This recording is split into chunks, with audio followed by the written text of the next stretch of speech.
What is up, everyone? Welcome to MTLSmashCast, where we're here to celebrate our 1 year. Hi, other Derek. Sounds good.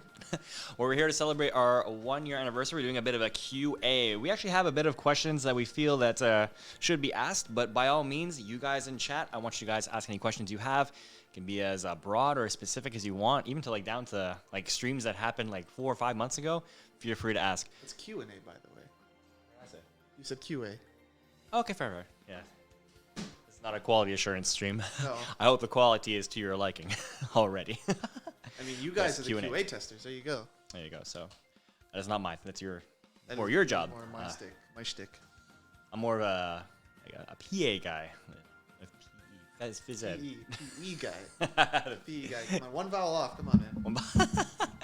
So the setup. This is just I threw it together. When was the first time you did Smash commentary? No joke, that's one of the questions here. So, do we just get rid of that one in there? Actually, I'd rather start with just the beginning. I mean, let's start like my MTLSmashCast, but we have a bunch of questions like that. But I will come to that later. He's dead, by the way. He's petrified. He's like, you know how like sometimes you kill something and you just freeze up and whatever? He's dead. Don't worry. You don't have to worry. Yeah, don't worry. He's actually fine. Like, I know you guys saw the film yesterday that we killed him. That's acting. Doesn't even move a muscle. Can you believe that? All right, so okay, Mario Man. I already know that he's already has to make a bunch of questions during stream too. I love wasting questions. Yeah. But anyways, so MTLSmashCast. Why did we do it? So here's the thing. At least from my side of the story, you can definitely tell your side of the story. But from what I remember is that you actually wanted to do a podcast-like thing. This was way before. Oh yeah, this was like almost a year. Pandemic, like way past before the pandemic hit, before everything happened. I wanted to start a podcast because not only was I getting well versed with equipment and stuff, I realized what I wanted to do with the community to help not only deliver but also entertain a bunch of people, not just in the Montreal community, but Smash community in general. And my reach, I want to be more broad and stuff like that. So I wanted to do as much as I can to get something started with content and community, because having a podcast is just really, really good at that. Yeah, kind of like we're honestly doing right now. But yeah, exactly. That's not the point. But yes, because I remember you wanted to do like.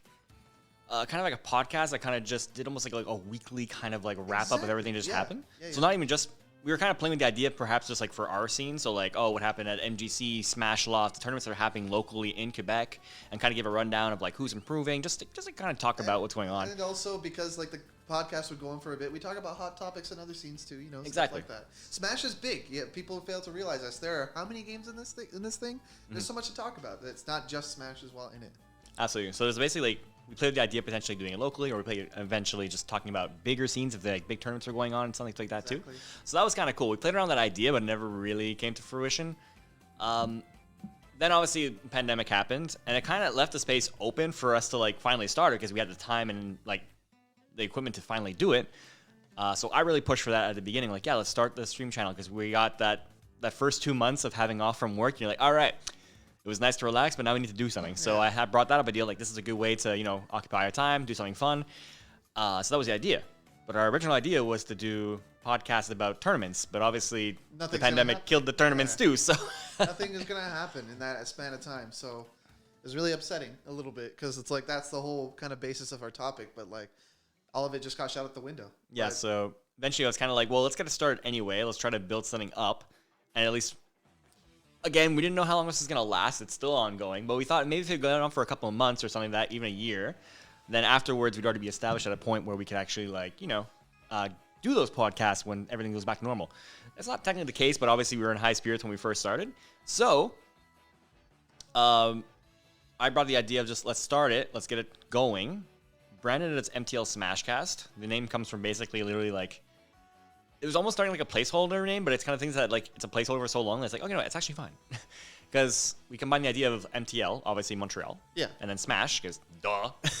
And then Cast, which is essentially supposed to be podcast. So it's supposed to be a Montreal specific towards Smash podcast. So it's like the long end, but we shortened it to MTLSmashCast. So I also like the idea of because it's Cast, and Cast is kind of like what our fan group is kind of called. So it's like, you guys are the cast. That's cool. Yeah.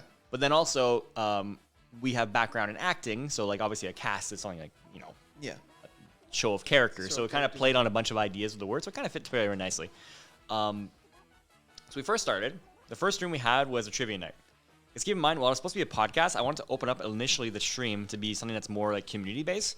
Because obviously the community kind of did go into shambles after, you know, we got into quarantine. We couldn't go to tournaments and see each other, and I still wanted to keep that community together.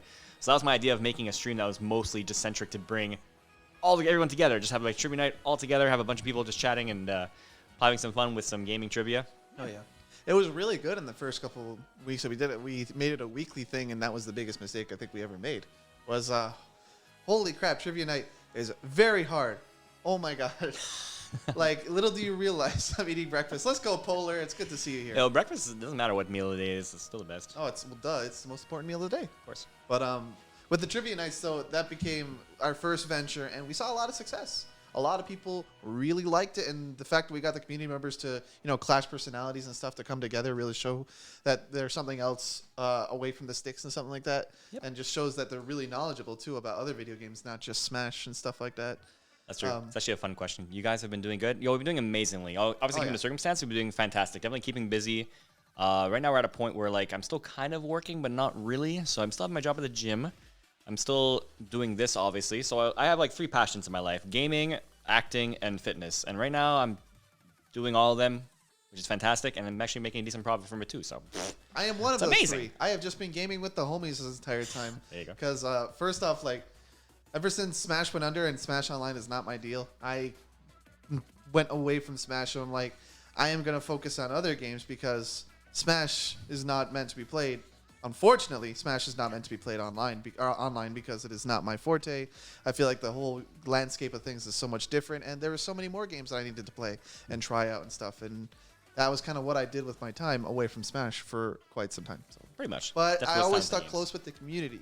All the people that I have met through the community, we've been playing other games with. So, that's just what it's been like for me. That's fair. And that's what I seen what streaming was mostly about. It wasn't just about me being like, oh, I want to be do my own channel and it's all about me. No, it's always been community, which I think I remember Azari made a video about that saying yeah, they're cool because they're bringing community together. That's what it really is. That's what should be the number one important thing, because you can't have fans. You can't build a community without fans, and having a close-knit community such as the Smash community to back you up and help you out is amazing.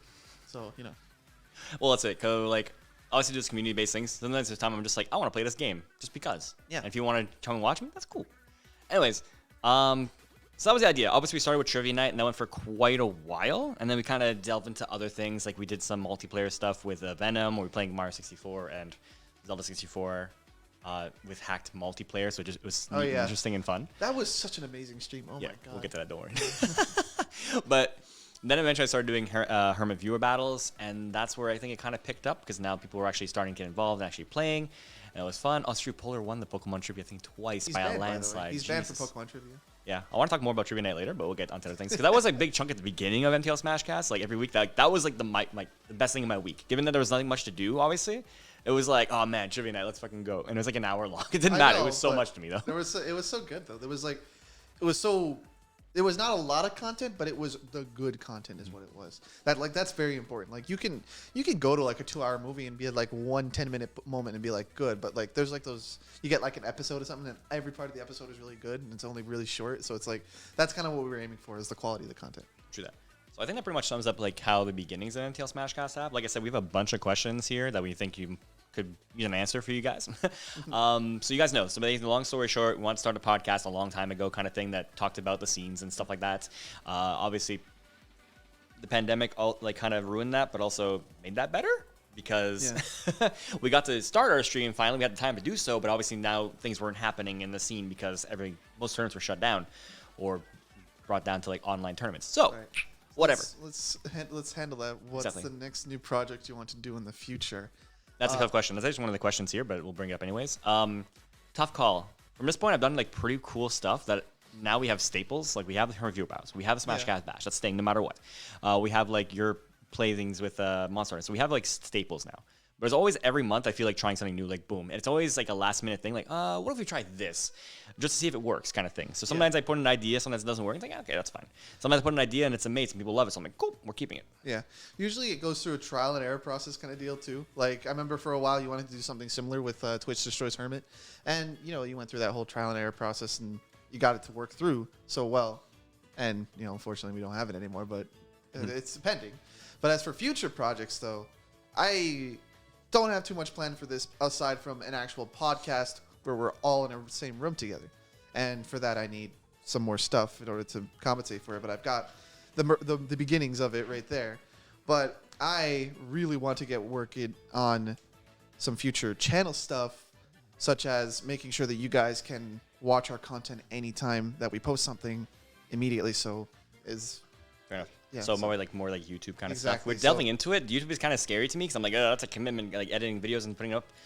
But we're gonna do what we can. Like you said on Twitch is like, I hate to say it, but Twitch is not a good algorithm for like discovering people. So YouTube is much better for that. YouTube is so good for that. Like I find so many content creators very fast on YouTube that I've never heard of, just because the algorithm is so good at showing you and recommending you something you like similar to something else. Like I follow so many PokeTubers that I've never thought I'd watch because I followed one more. It kind of like domino effect into finding someone else. Most things that even pop up on my Twitch like recommended are people I recognize off of like YouTube, so like Little Z, stuff like that. So, I saw the question before that Polar put, but I'll answer it anyway. It's kind of personal, but I don't care. He basically said like, did the stream did our layout change here? Did we move or did we like change up the stream room? It's actually the very same room we've always been in. It's just that we are actually moving out later in July, but we had to take down all the posters and stuff and paint over it so that landlord wouldn't be pissed. So it's the same room. It just looks cleaner because we took off all the posters and repainted. But whatever. Unfortunate, but yeah, the amazing.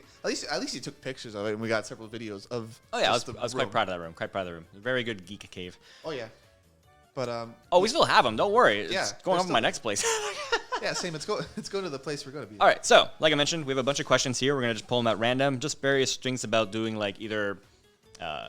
From commentary to our streams to future stuff to just favorite moments and stuff like that. We're gonna go with that. But all means, but like while we're going through this, if you have any questions, you are absolutely free. And I'm pulling these at random, so I don't know which one to get. Yeah, that's the idea of pulling it out. Ideas for future shows. So there we go. We just kind of kinda answered that. Yeah. But specifically for future shows, I don't know.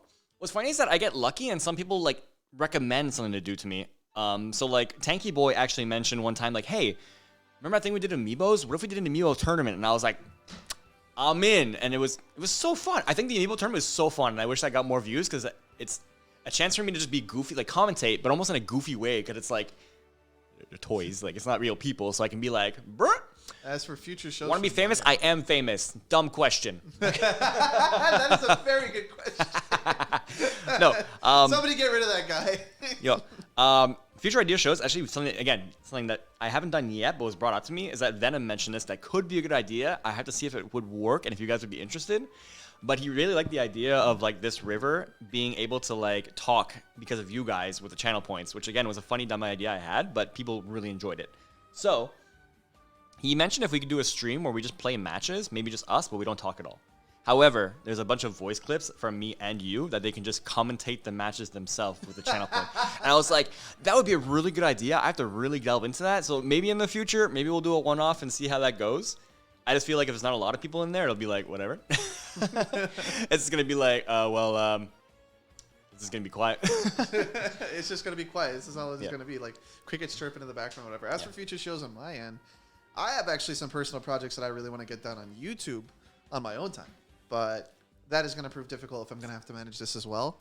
So, but it is something that I really want to do. It's something I really want to focus on is some of the content that I have ideas for on my personal stuff. So will we see it on this channel? Probably not, but it's something I want to do, so keep an eye out for it.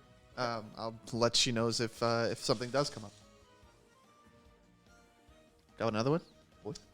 Other streamers you enjoy watching? Absolutely enjoy. Oh boy, I have several, and I'll lend it to the fact that I found them through YouTube actually. Fair. So I don't know. Do you want me to go first? Because you answered the first question. I'll go first. I'll go first on this one. All right. So one of the games I actually got into over this past quarantine and staying at home, just vibing with the homies and stuff. One of the games I really got into was Dead by Daylight. Just a horror survival game, 4 versus 1, survivors versus a killer. Which you have played on. I have played it here. I have played it here, not as frequently, but for me, a lot of the content creators there I absolutely love, and the one I absolutely love is named Darva, and he is one of the most wholesome streamers I've met, and he's all he's about is just helping out the community of people who are new to Dead by Daylight getting into this game, and he is so good at it, and it's so wholesome, and he's so funny.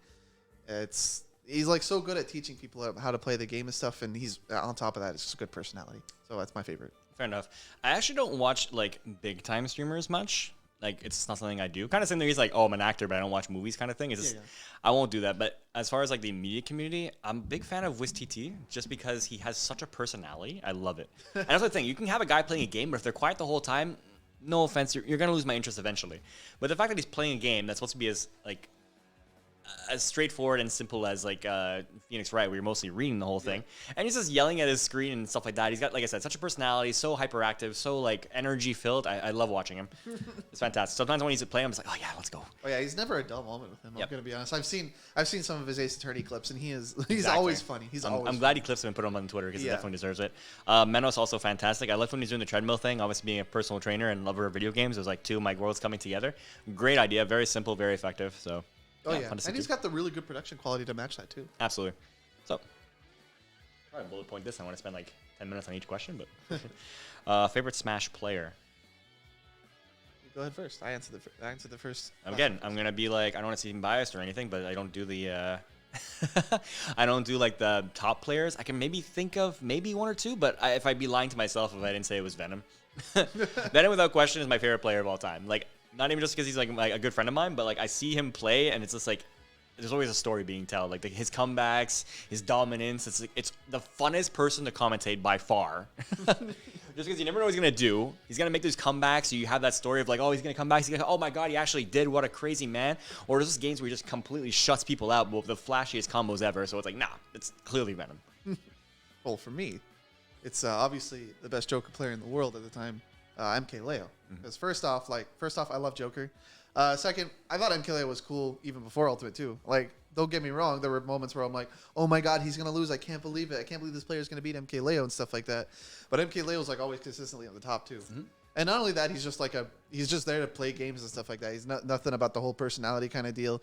He just wants to play the game, wants to be the best that he can be in any situation.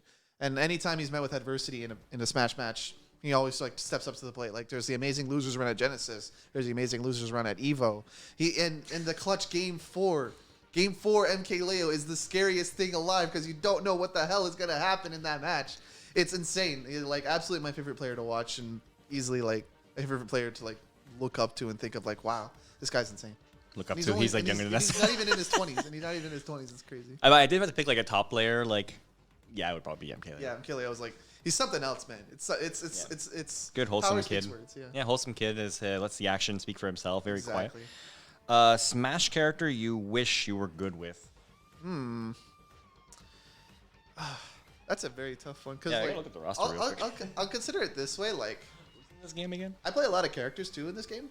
At just a certain level where I feel like I can do well with them. But like I think if a character that I really wanted to be good with, like on the same level as say the characters that I currently play. Probably Sheik. Okay. I absolutely love Sheik. First off, like, I'm not gonna say that I am a Sheik, like, absolute lover or whatever. I think that Sheik is a good character in Ocarina of Time, but what I love so much about Sheik is the way she plays in Smash Bros. Because she is so good at like shutting out so many options and stuff that I wish I could play that character better because it just not only does it look cool as hell, but it's also like rewards just good play. Fair. And that's something I absolutely love in Smash. And her movement is bar none some of the best in the game. So. Mine would probably be Meta Knight. Like I like his kind of play style sometimes, but at the same time I suck at the only thing he can do. So I can't do ladder combos. I can't do like off stage game really good. So like I like to talk to the character. I love Kirby. So I'm just like I should be good with him, but I can't. Maybe Robin too. I would like to have a good Robin. Mine Robin's just like very mediocre in a moment. But. All you know how to do was the checkmate. Yeah, and they took that away from me. They took away a lot of grab combos in this game, but they kept it to some. So, okay. One obscure game you feel like no one has played, but you have. Oh boy. Oh. Okay, this is funny actually. So, wait, I want to ask this question. Is Little Z the world's best Falco? No, it's Merit. It's Merit. Duh. Merit's Falco? Hello? Flappy Bird? 227. You can look up the VODs. Do you even watch Top Falco play? No, okay. Lil Z's cool. I'm going to give respect is due. So, Serious. How do you come across a character in your characters your main? Oh, I have that in the question here, but we'll take care of this one first. Yeah, if it's, we'll answer that question after this one. So yeah, one obscure game you feel like no one has played. This is kind of just a random question. Not to say it's a good game or not. Actually, it was pretty decent, but it's not something I'd be like, oh, you gotta play this. But there's a game on like 3S, and legit, I promise you, this is the exact same title, and I promise you it's a real game. It's called Little Red Riding Hood's Zombie Barbecue. I've heard of that, actually. It's actually not bad. It's not bad. It's good. I've heard of that. No, I think the most obscure game I've ever played, because growing up I was a PlayStation kid, and there was a lot of shovelware and malware if you weren't a Nintendo kid as well. There's a lot of that stuff on the PS2 as well. And just in general, like really weird licensing and stuff, because the game that I think nobody's ever played is called, or that I think I know nobody's ever played is called Seek and Destroy, which is basically an RPG where you play as tanks. And being the Metal Gear head that I was at the time, I'm like, oh, that sounds kind of interesting. But it was like a holdout story that's like you go into a battlefield with a tank, Tales of Vesperia style, just go in and just battle against other tanks and stuff. And it was so weird, and so there was no dialogue. It's just text and walls of text and stuff like that. Shit speaks for itself. But it's so weird, and the final boss ends up being like some mecha god that like trumps all idea of like things and stuff like that with the tanks and stuff. Heck, even the tanks have homes and stuff. I don't get it. It was so weird. It's not called the same thing in Japan. I think it was like Shin Combat Tank or something like that. Right. Shin Combat Commando. It's so different, so weird. Fair. I'll also answer that question. If I come across it in the hat, I'll just say we did it already. But coming across your mains. So for before even Smash Ultimate, I was a Yoshi main for Smash 64, not Melee, Brawl, and Smash 4. Yep. Pretty much playing competitively Smash 4 the entire time with Yoshi. The reason I actually played Yoshi is because I actually played Smash 64 with a bunch of college friends. And I realized we all kind of didn't have a main. We kind of played random characters. But then I realized nobody played Yoshi. So I played Yoshi just to be that guy who didn't play the character that no one plays. And then I just kind of liked the style. And I just carried it all the way through until Smash 4. I still kind of play him now, but just not to the degree I used to. For Richter, really quickly, I just like Castlevania. I was so happy he was in. And it was a playstyle that was challenging to me because I was playing Yoshi and I was more of a rush down character, and this is more of a zoning character. So it's a bit of a challenge for myself, but it ended up actually working out quite well for me. And as for me, I've played a different character in a lot of the iterations of Smash Bros. And Brawl. I played Jigglypuff and Snake, because those are the two of the games that I absolutely loved in that game. And then in Smash 4, I played Greninja mostly because, first off, I thought he was cool as hell. My favorite Pokemon from Gen 6, like, that's amazing. But when it came to Ultimate, though, I was posed with a good question because I'm like, who the heck am I going to play in this game? Everyone's back. Am I sticking with Greninja? Am I going with Snake? Because hold up, that's probably one of my favorite games ever made. Metal Gear Solid 3, hello. But then launch day comes around. We're eagerly waiting it, and all of a sudden Joker gets announced. And hold up, that's my favorite game of all time. Persona 5 coming through. My Persona series being my absolute favorite, Joker coming in. Like, that's a no-brainer. I'm going to play this character. Like, it's the absolute favorite game, and of course it's going to be the character that I play the most in this game. Fair. So yeah, no tier list kind of thing. I usually play more lower tier characters, but yeah, just love for the character. Like honestly, at that point, play the character you love always. Yeah, if the character you love and they love the playstyle, then by all means you love going for it. That's good because I just so happen to be lucky that my favorite characters in this game are also good. So going through this, I have actual stream questions. I feel like I'm getting the non-stream questions, but whatever. Who's better at Smash, River or Hermit? So that's subjective. That's me. I'll say it this way. Hermit is good in like the head-to-head. I believe he has a set record against me right now. But as for results, I think I have the better results. You have DreamHack. That's it. That was a tough tournament. That was a tough tournament. That was one tournament. That was the toughest tournament ever. You know how many entrants were at that tournament? 400 people. You take like every weekly, every monthly, whatever, Arcadians, whatever. I've always placed over you. You're going to be like, you're going to hold on to that one time, though. Yeah. I mean, come on. Let me have this, man. It's like that picture of the that Zero all beat up, but like all mangled, but has a smile. Yes. Like, yo, by that one time at DreamHack. But that one time at DreamHack, though? I would say, like, in the head-to-head, like, if it was literally going full force, me and him, I would win. But generally, as a Smash player, I would say you. Because I'm good with, like, 3 characters, but you can play the whole cast to some degree. So if we played a bunch of random matches, you'd probably win majority. Oh, yeah, maybe. But if it's a head-to-head tournament full force, I'd win. We'll just have to wait and see. Oh. Basically, when stuff comes back, Derek said I was his favorite player, so I go with Hermit. Respect. Funniest stream experience. Ooh, very good one. Yeah, I gotta think about this one. And I wrote these questions.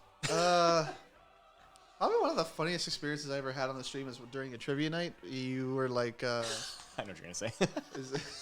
Are you sure?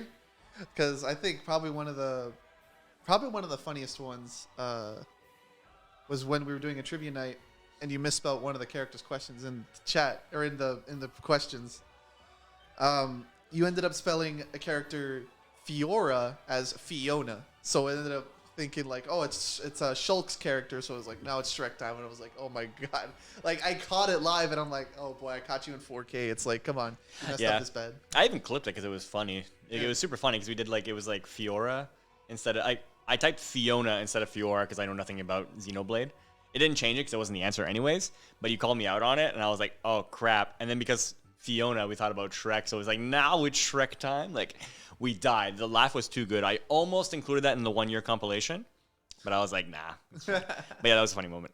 I want to say one of the funniest moments I had was probably during the Mario stream, Mario 64 stream, because there's so much stupid stuff that happened. Like when I was getting bodied and like I'm gonna make this jump, and then I hit the bonk and just die. Or there's one time like I hit by fire. I'm like, stupid. Like I just wanted to get the star, and he was all like fire, and you guys die because you sounded to me like I was pissed. Like I was actually like legitimately angry, and then completely cut that off by saying fire. No. And there was also the moment where we were against Twinrova in my god, in the Twilight Princess or the Twilight Princess. That was in the compilation from yesterday.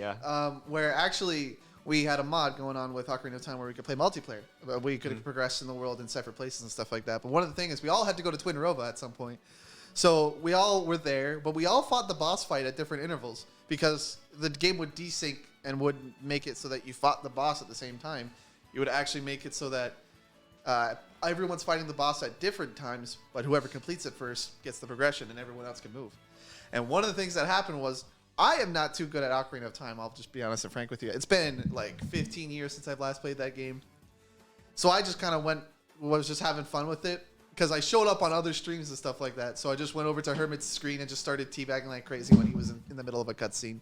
It was just so funny. Yeah, I think that's actually probably the funniest moment is that during Zelda 64, because we're all playing at the same time, but even during cutscenes, you can still pop up. I think that's what times I laugh the most is that the interactions of something happening in the cutscenes, like you're in my cutscene, you fly back. Yeah, like I'm fighting I'm fighting the Iron Knuckle and I'm flying through your cutscene. Yeah, that's why I laughed. I remember laughing really hard and like distorting the mic.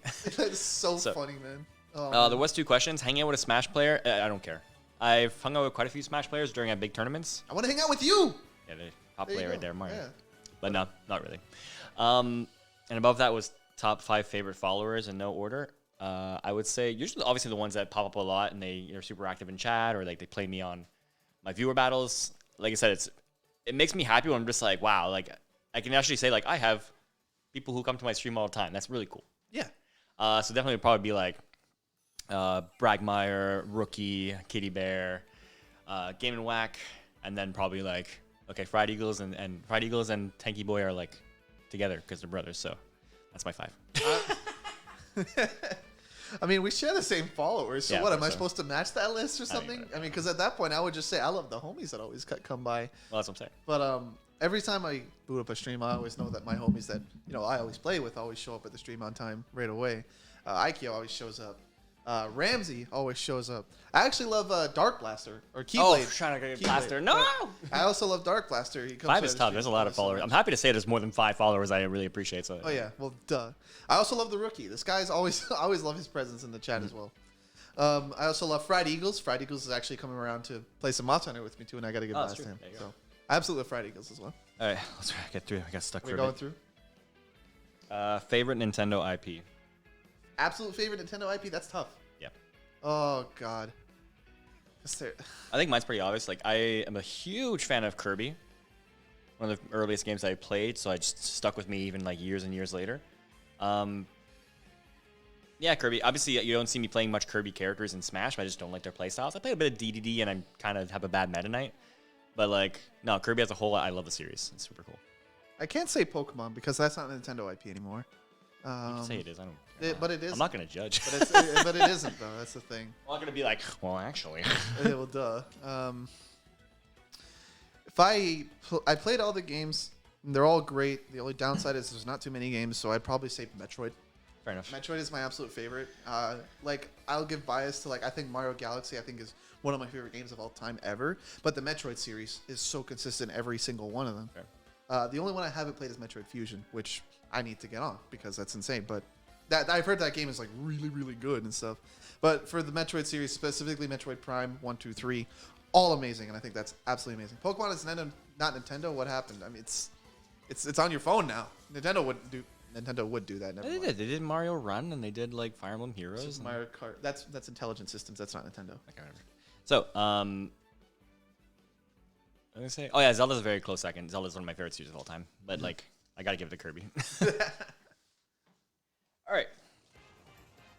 Will you ever do trivia night again? I don't know.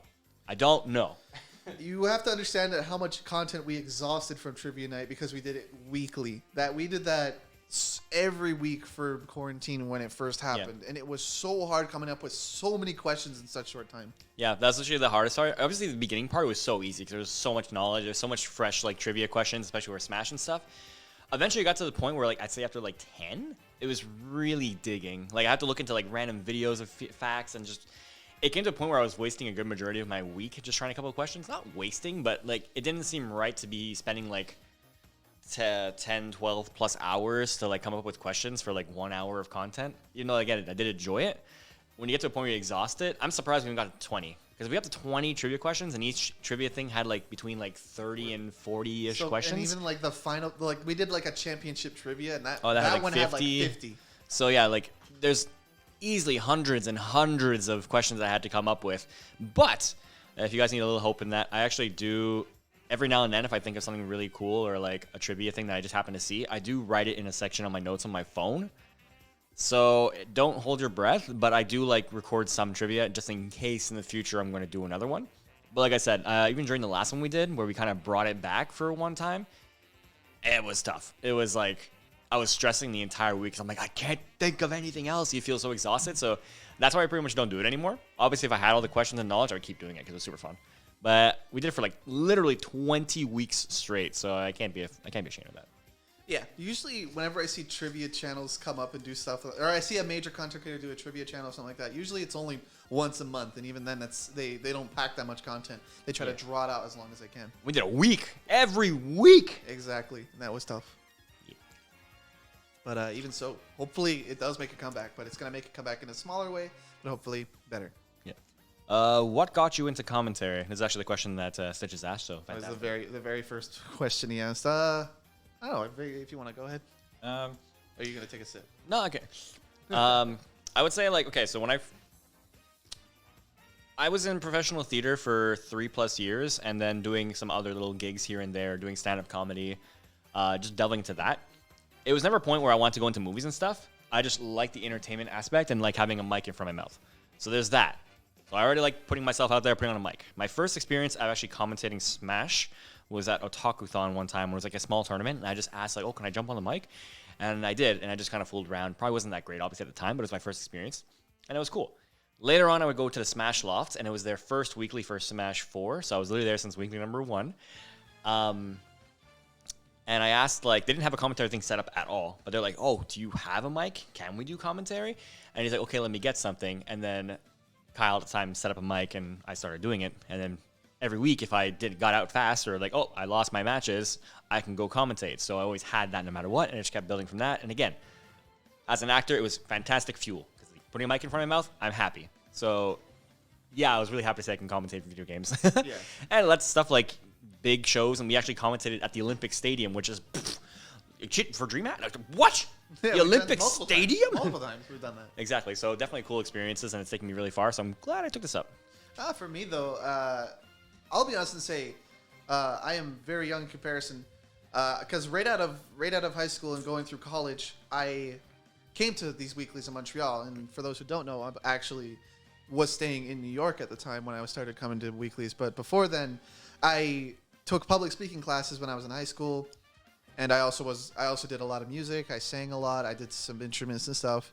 I was always a performer. I did plays as well. I had drama. I had the whole drama biz going on in school.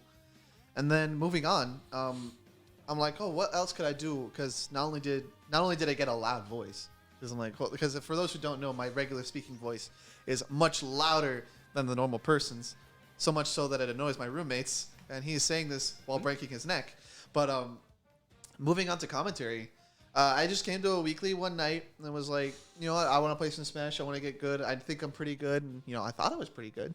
I thought I was pretty good in Montreal, but I guess I wasn't. But then I saw the commentary desk. And I saw some people were like, "Oh yeah, you could just jump on and commentate and stuff." And I'm well versed in like announcing things, and I know so much about Smash Bros. I figure I'll jump on the mic and try it out. And this was like weekly, like 30 in Montreal too for Smash 4. And then from then on, I just kept going with it because the community really liked what I was doing, and the community really liked like how well I was pairing with this guy. At some point, all of a sudden, it would just end up being good pairing.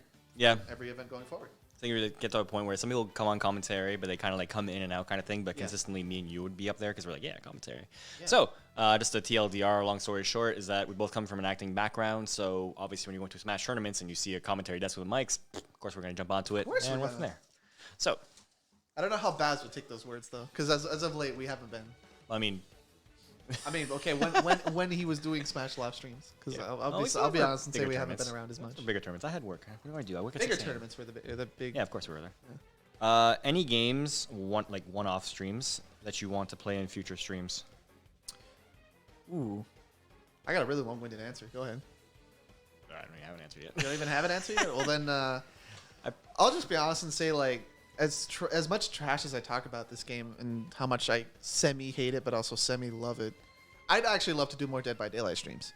Because that game, super interactive, super fun. It's always interesting to see from certain points of view in that game as the killer side and the survivor side of things.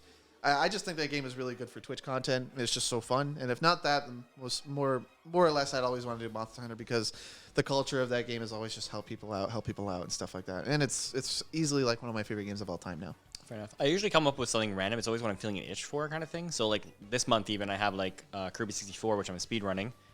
And I also want to play the Pokemon Stadium 2 because we had done a Pokemon Stadium 2 versus, and I had an itch to be like, yo, I want to do like the battles. So I want to go through like the gym challenge thingy. So it's whatever I feel like to have an itch for. Usually it pops up. I want to play something like really stupid, like a really stupid game, maybe like Sonic 06 or something like that, just to like really troll and stuff. So yeah, there's nothing specific in my head right now, but usually when the month comes to like make the calendar, I'm like, oh, you know what? I'm having itching to play like this game. So usually that pops up. Yeah. All right. Got another one? Do you have most underrated stream show? So like specific stream shows that we had that you thought were underrated. For me, I think like the entirety of Twitch Destroys Hermit, I think was such an awesome idea and concept because it got the community involved, but it also like I was playing and doing stupid stuff on stream. So it's kind of like a bit slapstick humor too because I'm literally getting punished. I think the viewership was like very okay. I think it could have gotten a lot more. There was also like a lot of setup going into it. It's probably the stream I put the most work into it, save for like the SmashCast Bash, obviously. So it was like a lot of work that went into it, but there's obviously some complications because like I had to personally go and click the button to be back in and playing in the middle of the game, and I'm playing the OBS, so there's already delay. So it was a bunch of jokes. Thank you, man. But yeah, I think that one could have been like a bit bigger, perhaps. I think that could have been like a ticket off a bit more. So I haven't done any lately, but at least during the last stream I won. So yeah. I'll be honest. I would have done something similar too. I wanted to try something like that, but I think that is like my favorite, like underrated one as well. That was unfortunate. That kind of got swept under the rug now, but it could make a comeback. So it could make a comeback. I want to see if I can do it like a bit more solidly, where maybe I don't have to personally click buttons, because that obviously, like if I take my hand off the controller to press the buttons, I might die already without even actually doing the thing yet. Yeah. So, but yeah, it was a lot of fun. It was really frustrating, obviously, but like in a fun way. So yeah, and it promoted community interaction, so it was super fun. Exactly. Maybe one day bring back. Yeah. Who makes the stream layouts? Mostly me. Mostly entirely me. And if you think they look decent, well, thank you. I have no experience in this crap whatsoever. However, I am driven by passion. So that's the thing. Whatever I lack in experience, I like make up for in like determination, passion, and motivation. So I have heard people countless times, thanks to the Thunder. I remember he came into the stream and was like, yo, your stream layouts always look super amazing when he came out to check the Amiibo Clash, which I'm pretty proud of as well. But like the Amiibo Clash, the one I have for the stream when I stream my viewer battles, the SmashCast Bash, I think they all came out really nicely. But keep in mind, I have zero experience in this, and I'm actually horrible with technology. So the only thing that's making these things look decent is just my drive. Yeah. So I'm pretty proud of that. Yeah, I had to say the only really thing I contribute to this at all is like making sure that it works fine, and also that it sounds fine, because all the audio stuff is always handled by me. Yeah, I think all the visual stuff you see is probably like done by me, but the technical stuff is usually done by River. Yeah, like when it comes to equipment, when it comes to like making sure the stream runs well, and making sure that like all the audio sounds good, it's balanced well, so that it doesn't destroy your ears, but at the same time make sure it sounds perfect. It's always handled by me. So Any characters in Ultimate you find are overrated or underrated? For underrated, I think Belmonts are underrated. I think people like just keep putting them lower on the tier list, but they're actually stupid good if you're good with them. King K. Rool is a fantastic heavy, and people like say he's bad, and I'm like, no. And I think King K. Rool mains will actually support me on that one. Do you have any underrated first before I think of overrated? Underrated right now. I'll say it in this, and not in the same sense of like they have to be low tier or something like that. Underrated character, I feel Sephiroth. I feel like this character's top tier. He could be pretty good. He's getting up there. Thankfully, his top players are delving into him and showing what they can really do. Exactly. And as for, or if you want to go for overrated? For overrated, I keep, for as far as top tier list, when people put top 5, they put Zero Suit Samus. I just don't think Zero Suit Samus is top compared to the rest of the people in that echelon. I actually think the most overrated character that's considered top tier is Fox. Okay. Because don't get me wrong, like the character is still consistently good in so many things, but I feel like it's so much work that the player does in order to get KOs and stuff like that. So, like, I honestly think this character struggles in so many ways that I like. At neutral, especially, you only have like 1 or 2 button options in neutral, but because they're so strong, they're so good. But at the same time, it's like that's very little room to grow as a character, which is why you don't see him at the top of the tier list, but you see him always like in that top tier. So I always think like Fox isn't quite hitting that spot. I agree. Unfortunately, I also think Sheik's a bit underrated too. I think people just slept on her because like her kill options are a bit more difficult, or she kills a bit later now, but she's still oppressive as hell. Still an amazing edge guarding game. Still has amazing frame data, so I don't get what people are saying about that. Yeah. We'll keep the channel gaming focused forever. Yeah. Probably. I don't see what else. I mean, we're gonna do some podcast kind of things, but I mean, like, I feel like if there's some personal things, gaming. if there's some personal things we want to do, we'll post it on our own channels and such. But if there's like, if we want to do something like, if we want to do something similar to say like, I don't know, cover like the news or whatever, I'm pretty sure that wouldn't be. It wouldn't be here. It wouldn't be here. Keep it mostly gaming centric, but obviously we do things that are not quite playing games. Like we do podcasts that discuss about games, or we had like trivia night stuff. So we're not actually playing games, but we're still discussing gaming for sure. I know y'all are weebs. Well, yeah, we love anime, but I don't know if we love the anime that much. Yeah, I mean, I try to delve my other interests into. Yeah, I was gonna say fitness. I had a fitness stream. I had a stream where I discussed Wii Fit's entire moveset and how they relate to actual fitness in real life. It was fun. It's like put 2 passions together. It's great. Yeah. 3 passions actually. 'Cause I'm entertaining too. But then also I had the stream where I actually played Ring Fit Adventure and also discussed how I feel about that being in the fitness. Yeah, it's fun. All right, SmashCast Bash stories. All right, this is fun. Okay, there's one story I remember specifically. It was during the first SmashCast Bash, which you could say it was a success, but it was still like a first one being like... if you were behind the scenes, it was kind of rough. Yeah, behind the scenes, because obviously it's fine. It's like the first tournament you guys do, so it's always like the one where you gotta rough out the kinks kind of thing like that. The second one was like better in comparison, like by far. But still a bit more kinks. I think yesterday's was perfect. Ooh, it was like the best. Dead perfect. Like everything worked out absolutely perfectly. No issues, no hiccups. It was fine. But the first one, we lost power. Smash GG was giving us issues. People were not getting into the lobby. People weren't getting the message. It was funny. But there were moments where we were finally able to kind of relax and stuff during the first one. And I just remember it was me, you, and Venom, and we were just having the stupidest conversations. So we have a whole tournament going on right now while other people are commentating, because it's not our commentary block yet.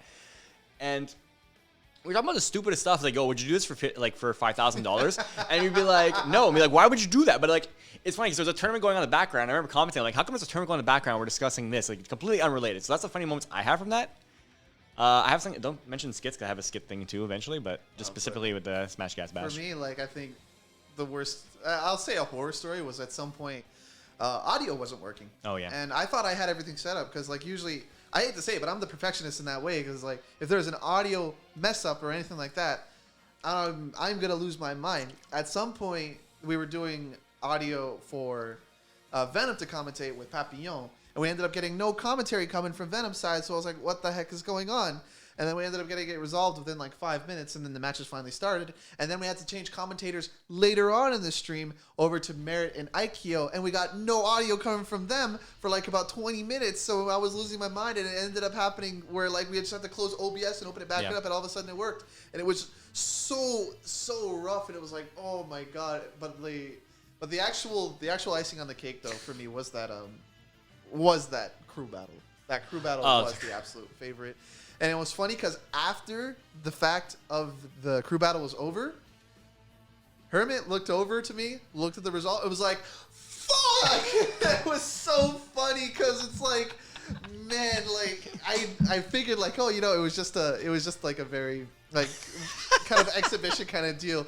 But he really didn't want to lose with his team, and I won with Meadows going crazy. So it was like, but I never thought I'd see Ledave like just out of context, like just Hermit just saying at the top of his lungs, "Fuck." So I was like, oh man. And also don't forget about the hidden fart. By the way, I don't think it happened, unfortunately. See, what's funny is that like if you guys watch any of the Versus series we had, where it was like me against River, or a combination of other people joining us too. Like, I have never lost a single Versus to River at all, ever. And if it's other people, at least I didn't come in last. It was always like, I always outranked River. So then we had the SmashCast Bash, which is like, everyone's watching this, right? And then I lose. I'm like, damn it! Are we not counting 1-2 switch, or that was after the fact, wasn't it? I still won 1-2 switch. Oh, yeah, you did. The freaking stupid... I remember that tournament mode. Yeah, that was kind of dumb. So, for funny hiccups that happened, there was one time where I forgot to switch over the screen to the gameplay. And keep in mind, the commentators, I'm bad with the technology, so they don't actually hear the gameplay, so they don't know if the match started or not. So I thought everything was good, and I went to the bathroom. I went to the bathroom, and I just see on the chat, because I'm taking a chat while I'm also in the bathroom. And it's like, we don't see the gameplay. And I'm like, oh, crap, run the hell out. We come back halfway through the game. I'm like, okay, this time, for the next game, I'm going to make sure we're good. So this time I switched it over. I went to the bathroom, and for some reason, I didn't switch over. So I was like, we missed an entire fucking set because I just forgot to switch over the screen. That was a split between, like, Pacha, I believe, and Heimball Nat. Oh, that must have been late in the bracket then, too. No, it was actually fairly early. It was a stacked bracket. Oh, okay, never mind. But yeah, fun. Competitive 1-2 switch. It's not competitive. We can make anything competitive. I mean, you can make anything competitive. Should it be competitive? Probably not. No, it's horrible. It was terrible. I actually had fun. It was a very cringe show, but it was fun. It was fun. It was all right.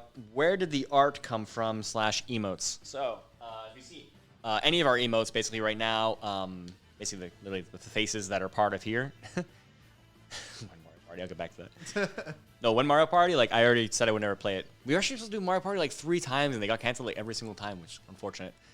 It might come back eventually if we're doing a Versus series again, but for right now it's not on the menu. Yeah. So yeah, if you see the faces, like the faces of me and River with the semi-Joker, semi-Richter outlook.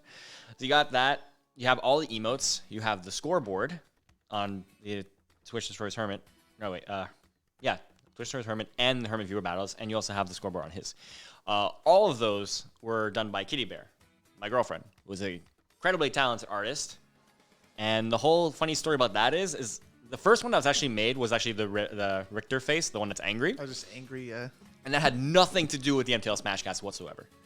It actually happened really before. We had a funny conversation because she like sent me a picture of like an angry stick figure face, and I was like, "Yo, but what if Richter looked like that?" And then she drew it. So when we started, I'm like, "Well, I'm using this for sure because it's perfect. It's Richter and it's like angry. He kind of looks like me-ish, so I'm like, I'm gonna use this." And then she helped to like, right after that, she just, without even being asked, she's just like, "I made one for River too." And I'm like, "Oh my god!" Oh my god! And I absolutely loved it. It was so good because I'm like, "Oh, it's a really cute chibi face and whatever." I saw the angry Richter. I'm like, "That's kind of cute and stuff like that." Like and it's funny because you like make that face half the time too.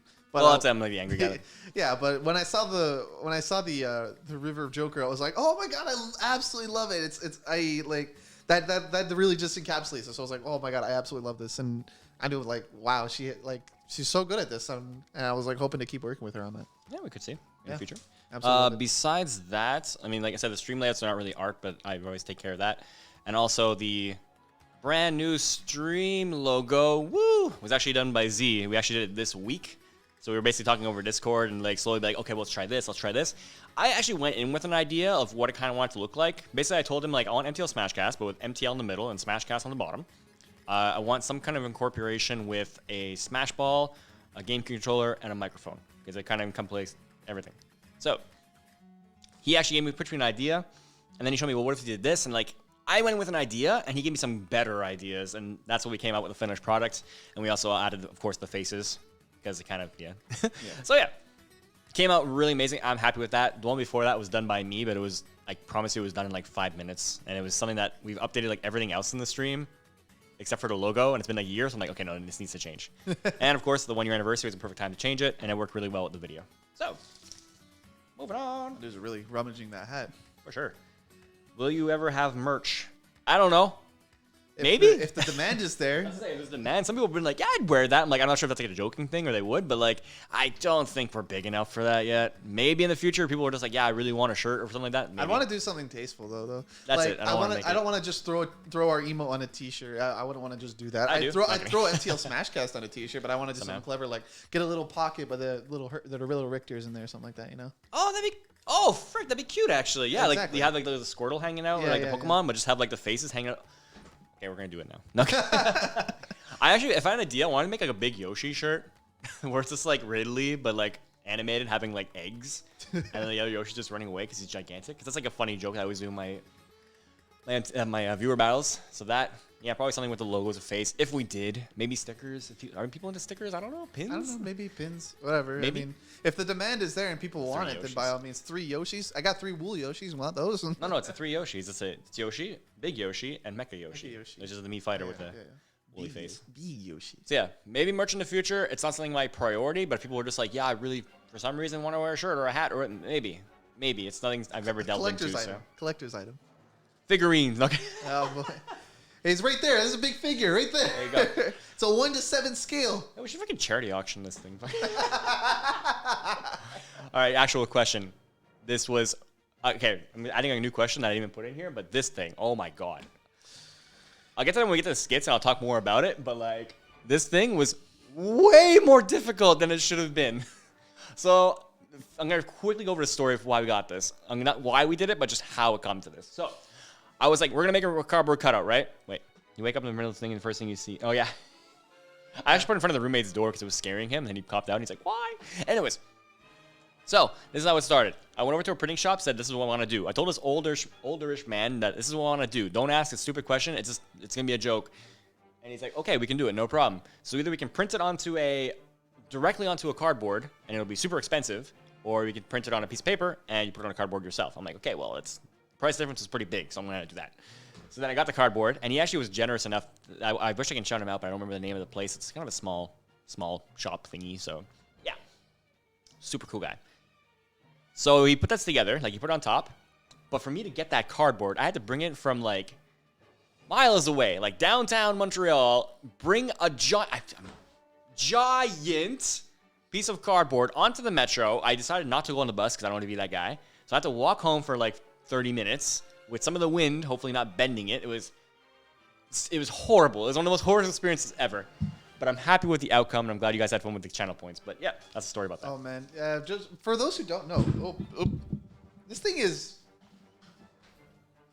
almost 1-to-1. It basically is 1-to-1. I am tall. I don't know where the hell he found cardboard big enough like this. That's true. Like that cardboard is actually twice the size of that, but like square. Yeah. So, but we joke and say that the thing is 1/7 because the actual joke is that it's supposed to be me, absolutely gigantic, known as Dynamax River. So yeah. Favorite commentary experiences? Oh, that is tough. I could probably go first, then I got some. We already mentioned before, like commentating in the Olympic Stadium is just something I could just hold up with such proudness. Like, in retrospect, it might not seem like it because there was a convention going on there, but if I can just specifically say the lines, I commentated at the Olympic Stadium, that is awesome. Yeah, it's like people want to know more about it. Yeah, like, come on. What? One of my favorite moments was when I actually cosplayed as Richter for the commentary, and we did like a little tiny skit. Like, this was the skits before even the MTLSmashCast skits happened. But I basically like threw holy water at him, which was basically just a blue Gatorade. Yeah. And then I just threw the whip at him, and it's on Twitter right now. Actually, I should probably post it in the chat if people want to. Yeah, if people want to see that stuff. But it was a small idea that was just like put together last second. We're gonna do this on the stream right before we start our block, and you know, it was so funny because the cosplay was so good that people were like, yo, is that actually the Richter IRL? And stuff like that. Like, I remember Esam posted a photo of him, like, winning DreamHack doubles. But, like, Hermit was just in the background chilling there at some point. So everyone in the chat was like, "Yo, is that Richter live? Like, is that him?" Yeah, I kind of have a striking resemblance.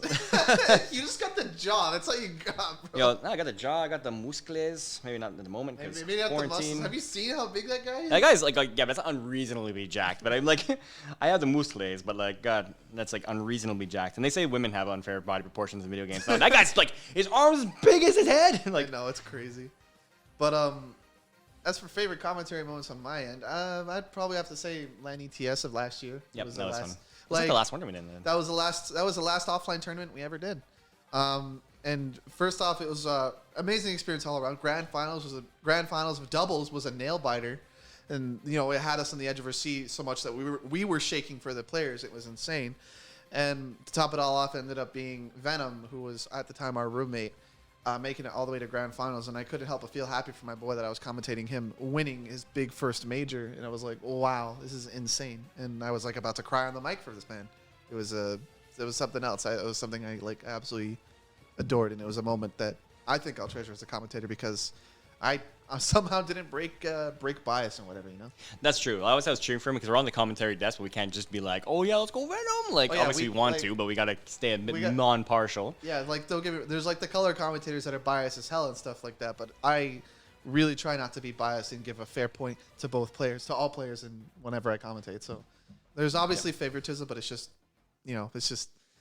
we got to play it fair, man. Yep. We can't be homers all the time, Yeah. And I'll get to a cool conclusion because we basically finished off with a big picture. It was like Venom holding a giant check with us behind him, with Ducky Doom, with his brother Smoke. Like, awesome. It was the best. How do you feel about understanding? God, I didn't know. I'm sorry. The name didn't ring a bell to me right away, and I'm like, okay, there's a few people because there's people new to this tournament that I just did not know. I actually didn't know at all because they're from different regions. Usually we kind of stayed in Montreal for our tournaments. I'm like, okay, no, this time let's bring in Sherbrooke, Quebec City, other regions in Quebec because there's no reason why we shouldn't. But I saw the name, and I'm like, okay, I don't recognize that name. But the second I saw him win his first match, and I saw Pokemon Trainer, I'm like, oh, crap. So it wasn't like later on the bracket, I'm like, oh, well, he made top 3. He must be good. And like, no, the second he won his first match and I saw Pokemon Trainer, I was like, oh, crap, it's that guy. So I have seen his stuff already. I've seen his matches against Z, but yeah, fantastic guy.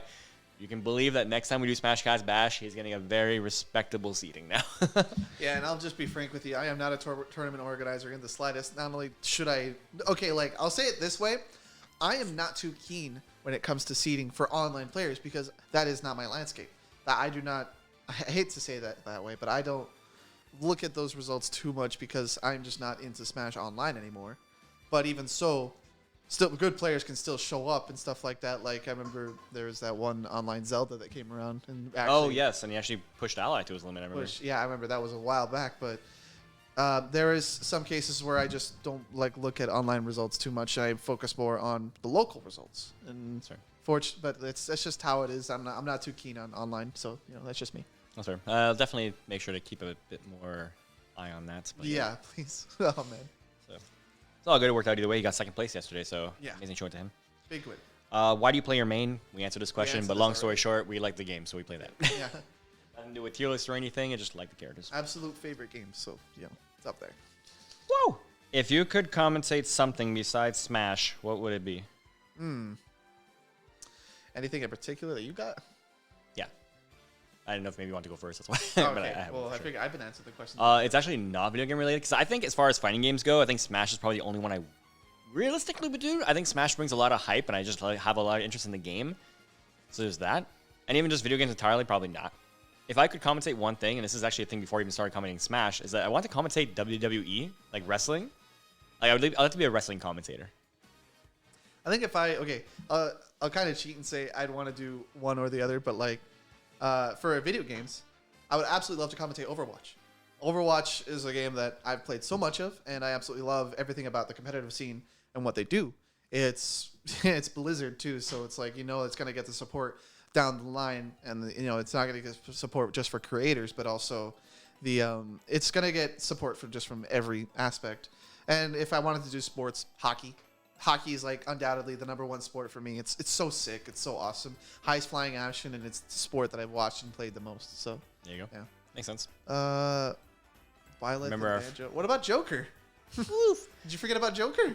Steve's like a lot of the DLC characters are gimmicky, which is fine. Gives them a nice, cool playstyle. Sephiroth is awesome. I think it's one of the best additions. That's me personally. Steve, actually cool. Really gimmicky, really fun to play. Byleth and Banjo, they don't really. That's the thing. They kind of lack the gimmicks, so they don't stand as I'll much. say it this way. I think the fact that they're getting represented in Smash at all, absolutely love. Like that's the number one thing. Like being in Smash is like being in like I hate to say it this way, but it's like the video game Hall of Fame for Nintendo IPs because they're so big. But as for the representation, I'm iffy. Like Steve, great representation of the game, Minecraft. It's like and you craft in the game, like that's so much so that they had to recreate so many stages in Smash and stuff like that. Sephiroth, great representation, great character representation as well. Long sword. Figure that's kind of built into the moveset and stuff. Byleth, I wish it could have been done better. Really trash representation. I feel like there wasn't anything played with this time travel mechanic at all. Or there wasn't anything played with the weapons that he uses or whatever. I feel like he could have just been a lord and not wield 3 different weapons or whatever.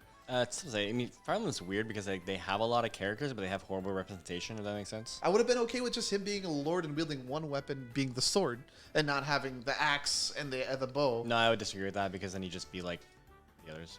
But like, but then you can make a more interesting moveset off of that. No. Make him an actual Fire Emblem character instead of like, something like Robin is, I feel. No, Robin is the best Fire Emblem character. That's what I want. That's something I want out of a character like Byleth, and it's not represented well with Byleth, I feel.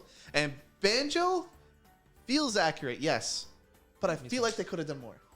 A little bit more. I think he's one of the characters that lacks a gimmick, so he kind of feels like he's kind of thrown in, but it's fine. Yeah. Give a shout out to, I saw the Incineroar Dittos. I actually miss the Incineroar Dittos because I remember those like the goofiest matches, and they usually happen towards the end of the stream. So I'm kind of like, okay, played enough Smash, and then they're like, oh, Incineroar Dittos. I'm like, oh, yo, let's go. I've been wondering. Wonder Wing. Oh my God, is that Merit feet go a little too high? Leash 227. Our feet always go a little too high. Oh man. Favorite clip. I'd have to of say, ours, obviously. favorite clip of ours. I'd have to say probably one of my favorite clips I've ever had on this channel was probably when we were fighting Elatrion in Monster Hunter World. Because for those who don't know, Elatrion is a monster in Monster Hunter World that is like a big siege monster that's like super difficult and one of the hardest monsters in the game to beat. And we managed to complete it in the first night. And it was a team of me, my boy Ramsey, Jamie, who is my roommate, Jams, and a guy from California named Jet. What are you pointing at? I don't know. I was pointing at. Thank you, boys. Comment. You can keep going. I don't mind. But anyways, here, sorry. No. But anyways, that ended up being one of the most difficult challenges that we wanted to get onto day one because we wanted to be known as one of those upper echelon of hunters in the game that were the best. And beating Elatrion on that night was so big. That was one of the hardest pop-offs I've ever done, and I couldn't be happy to do it with my boys at the time. And so that's why. And the fact that I got it caught in the clip was so good. It's so good, man. I love it. Fair. My favorite clip is probably just because, like, from comedic value, I thought it was like amazing. It was actually the one like I edited into the 1 year compilation, but it's where I say I'm trying to make a jump in Mario 64. Oh, a TikTok clock. Yeah, TikTok clock. Okay, so I went into like it's that clock one, so you have to stand on the hand as it slowly goes by, and I was in one of the slower time paces for that level. Yeah. Whatever, it was a dumb moment of time when you're rushing and trying to beat as fast as you can and make stupid decisions. I understand. But we're like slowly on to it, and it feels like it takes forever. I feel like it took like a full 2 minutes just to get there in an environment where we're supposed to be as fast as possible. So I'm going slowly. I'm like, yo, if I miss this jump, I'm going to be super sad. And now that I'm doing it, I'm really stressed about it. And then Venom's just like, no, don't do that, man. That's how you miss it. And I'm like, you're right, I don't care. And I just completely bonk the ceiling and fall, and the no I put is so perfect, and it cuts off like, no! And it's like the perfectly cut screams. Like, I watched it, I'm like, that's hilarious. As for like Smash maybe clips, I used to be like fine impressive when I do the Hermit combo. People would clip that. The fucking cross to up smash. Yeah, I'm actually really happy with like the throwing fire, and then now I do like a weird hit of up air that gets a weak hit into up smash. So that's one I'm really cool about right now. It's probably something against Rookie. Because Rookie gets like destroyed so hard, but with anything I do, so I'm like, yeah, clip fuel, let's go. Probably like down airing off stage and stuff. He's done it to me, so it's fine. Yeah. All right. Favorite Montreal Smash meme? The BCU. Where is it? BCU. For those who don't know, we it? aren't going to explain here. Also, Dynamax River. That too. Dynamax River is hilarious. I was chilling with my family and I saw this and I couldn't help but die in front of them because it was so funny. Yep. I was laughing so hard. It was crazy. 4 hours. Dawn of the final day. Dawn of the final hours. Yo, let's go. We're almost there. We have not too many questions left, so you guys can actually bounce some. Yeah, throw some. Favorite Pokemon game gen? Or you want to answer that? Favorite Pokemon game Gen 5. Gen 5 is by far, which is actually one of the ones I played recently for the, I did a randomizer for it playthrough and we beat it, so. I think my favorite would have to be either Gen 3 or Gen 4, but if I have it narrowed it down, the most time I spent on was Gen 3, because that's the one I played the most. So, but Gen 4 up there in terms of quality and stuff. Oh, favorite Pokemon narrative. Oh, okay, that's easy. But first of all, for the Gen, like you said, favorite Pokemon game, I'm a big fan of Pokemon Snaps. I'm happy that Pokemon Snaps coming back. Absolutely loved XD Gale. Pokemon Puzzle League is amazing. I'll body you all at it. And then Ramsey pops up. Yo, what's up? XD Gale of Darkness. I absolutely love XD Gale of Darkness. It was that felt like an actual JRPG Pokemon game that was like console, and I thought this was the direction they'd be going in when it came to console Pokemon games, and I would be sorrowfully disappointed when you're hot, a little bit. So when you're hot, you're hot. Yeah, learn from losing. Much left to learn. I love that game. It's like actually one of my favorites. For favorite Pokemon, narrowed down to 3. I might say narrowed down to 3 because I can never I always mix the 3 up, but it's like I don't have an order, but I like them all equally, I guess. Is Ursaring, Volcarona, and Shuckle. I'm normie as hell. Obviously, cool Pokemon are cool, so I have to say my favorites are like Garchomp, Blaziken, and probably Greninja. It's normie as hell. That's pretty normie, not gonna lie. It's like, but they're cool for a reason, and there's a reason why they're like on the top of so many lists for players and stuff like that. Yeah, that's right. Scrapped ideas for shows. Scrapped ideas. Was there an idea of a show? Because we do like a bunch of different shows where we like kind of brand them as like Twitch Hermit or Versus. I mean, podcasts for the longest time that was scrapped. Obviously, yeah, that's the whole point. For reasons that we kind of already went into that the pandemic doesn't help out on. Yep.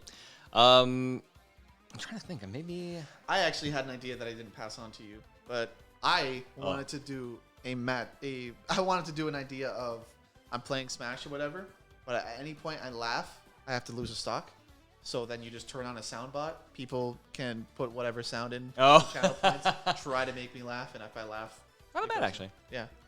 Not bad. Favorite trivia moments? Oh, I really have a soft spot for trivia night. Like, I really do like it. It's still Fiona for me. Yeah, Fiona is probably like the best because it's so clip-worthy. Yeah. Where I wrote down Fiona instead of Fiora, and he called me out on it like, yo. Yeah. And then we now it's Shrek time because of River's laugh, it fucking. That a River version.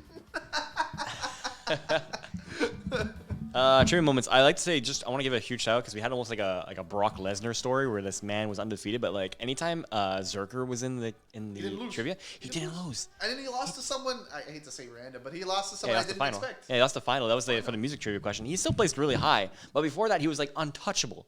Yeah. Like he beat the retro, he beat the RPG, he just every genre. Because like you see Polar, there's a Pokemon trivia, he's taking it. But no, we put in multiple genres. And Zerka was just killing everyone. So it kind of became a voice of who's going to take him down? It kind of built the story. So I really like that. So yeah. I don't think Zerka's watching, but I hope he does. He's a cool guy. If a scrapped idea on your end, though?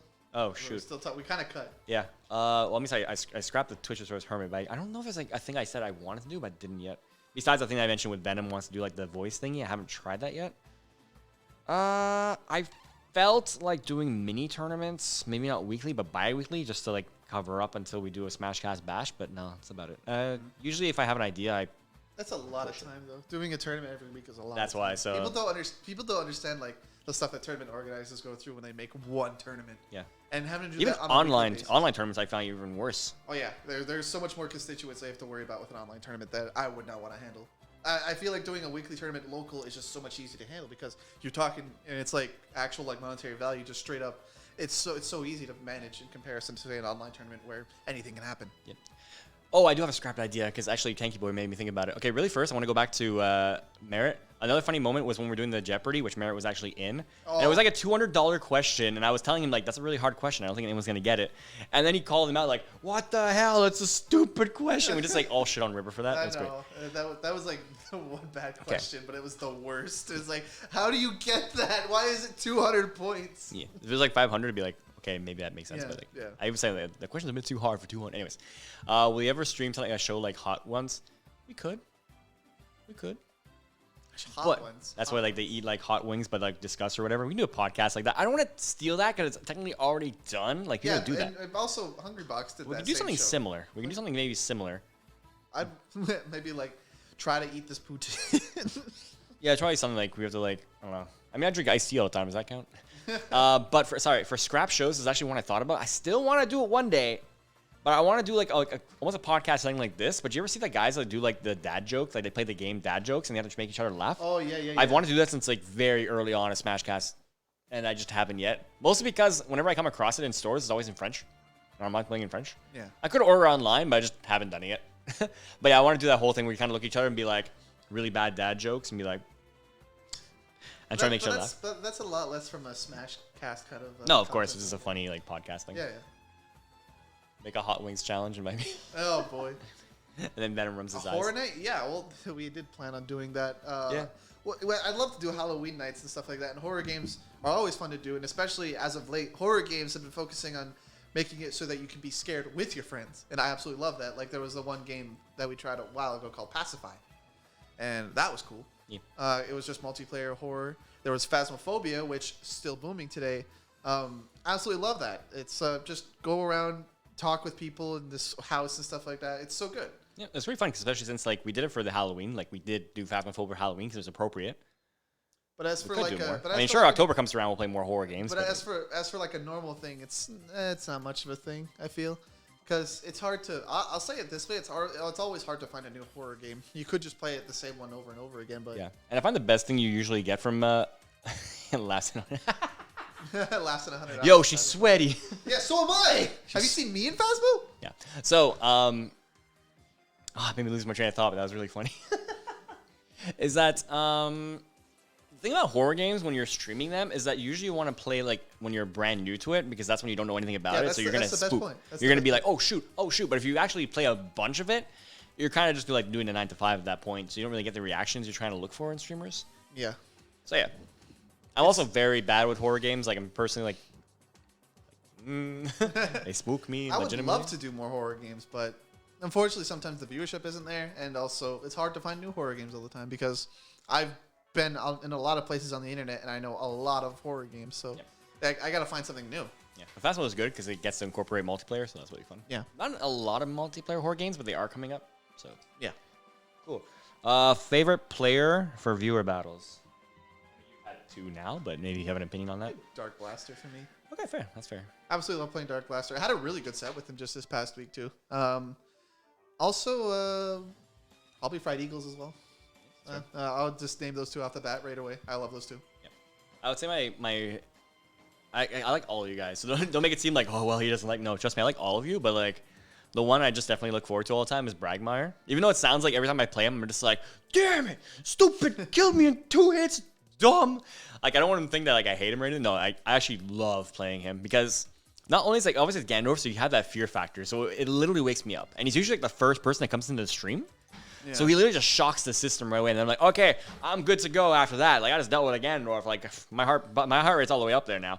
So there's that. Plus, he's always adapting, and it's a matchup that seems like it should be absolute garbage for him. But he still like messes you up, and you're like, well, yeah, I can zone him out for like 2 minutes, but then he's gonna get in and kill me. And he's always bringing something new every time. So it's like, oh, he's doing a new combo, he's trying a new setup. So he always keeps it fresh every time, even though I play him like almost every week. So definitely him. I like playing Rookie too because it's jokes, because it's Richter Dittos. Playing Venom is such a humbling experience. Very. Yeah, but when you play him as much as I do, you understand that Ken is bullshit. That's all I'll say. That's it. You understand how bullshit Ken is. People are going to be like, wait, he knows how to beat Venom? No. Oh. I do know how to beat Venom. I know how to beat Ken, but Venom, that's a whole other beast. Yep. I feel like I actually have like moments when I'm playing stream and it's just like doing viewer battles and I win like the first 4 sets, like going undefeated in my stream so far. And then Venom comes in like, okay, Venom, get into the stream. I need to feel humbled right now because I don't want it to go to my head. Don't want the victories go to my head. I need to get bopped right now. My head is too big. Please get the pin deflated. Oh, this is actually the last question I have personally, and we'll still take more later on. Yeah, we still got a But this one has like a lot of probably potential, so I'm glad this was the last. It's like, can you tell us some SmashCast Bash skit stories? So one of the big kind of not selling points, but definitely something that people are looking forward to now are the skits that we do for SmashCast Bash. The whole reason I did it was just because originally we had the crew battle, right? And it's just like usually when you have a crew battle, there's got to be something at stake.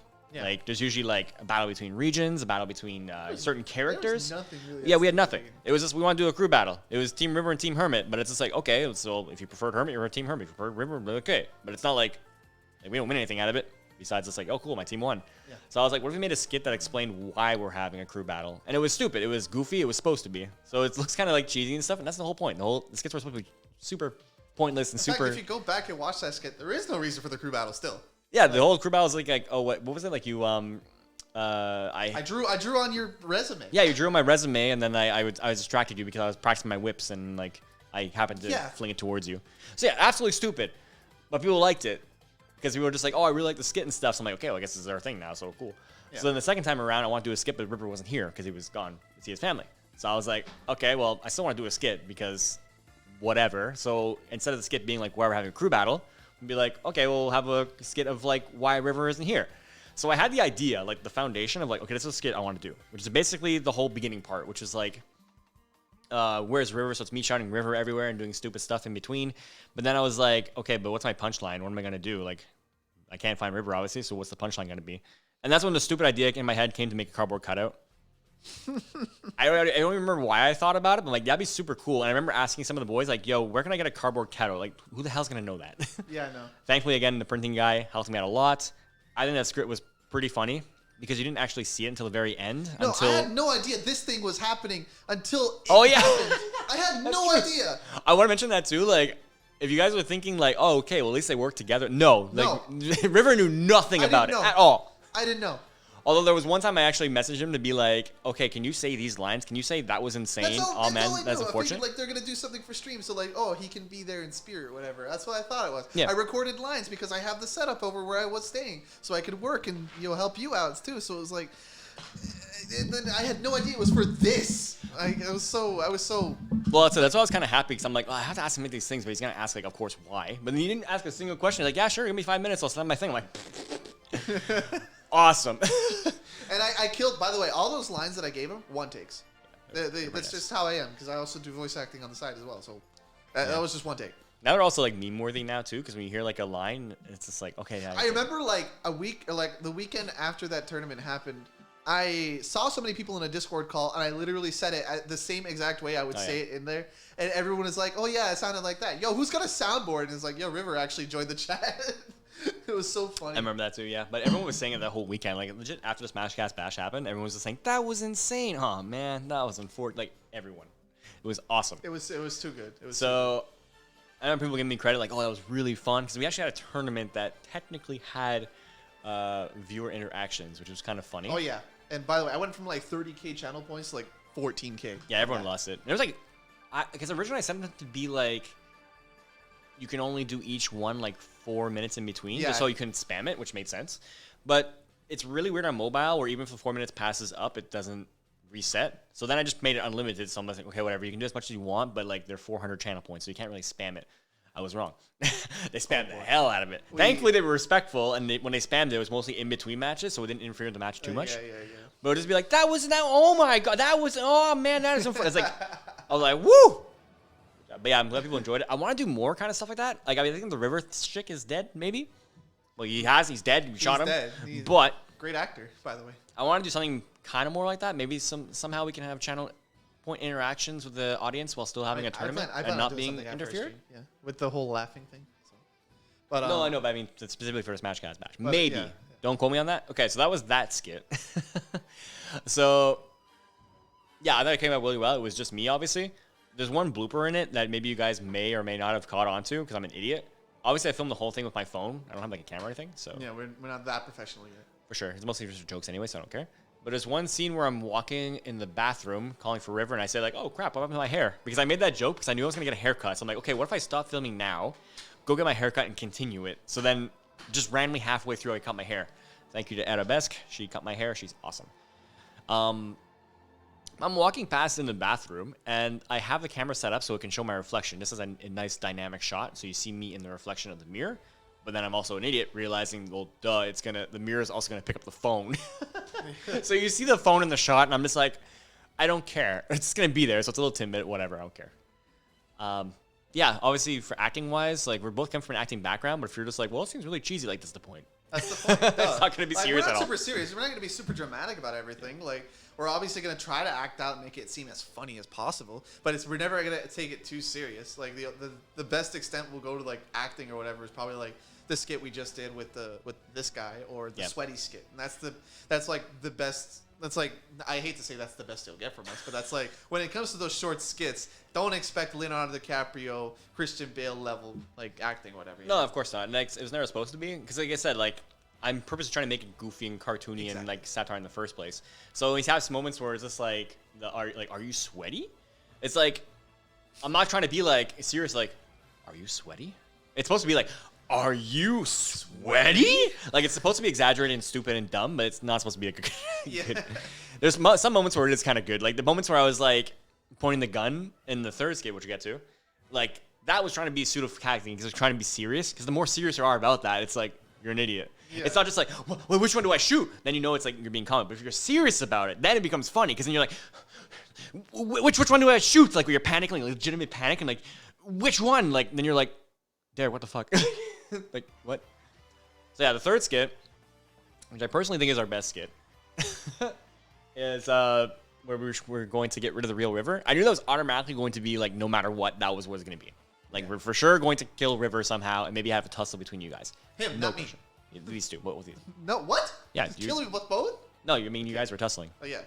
So the whole joke was that, like, I'm talking to him at the beginning, and it's like just super casually. Because it's been like a month, so just imagine, as a viewer point of view, I've been talking, chilling out with this cardboard River for like a month now.